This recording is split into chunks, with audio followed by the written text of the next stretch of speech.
अलक्ष लक्ष लक्ष पाप लक्ष सार सायुधम ततस्तु जीव जंतु तंतु भुक्ति मुक्तिदायकम्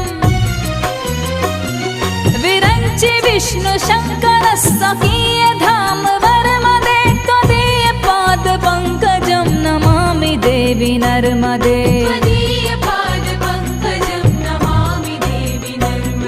नमामि देवी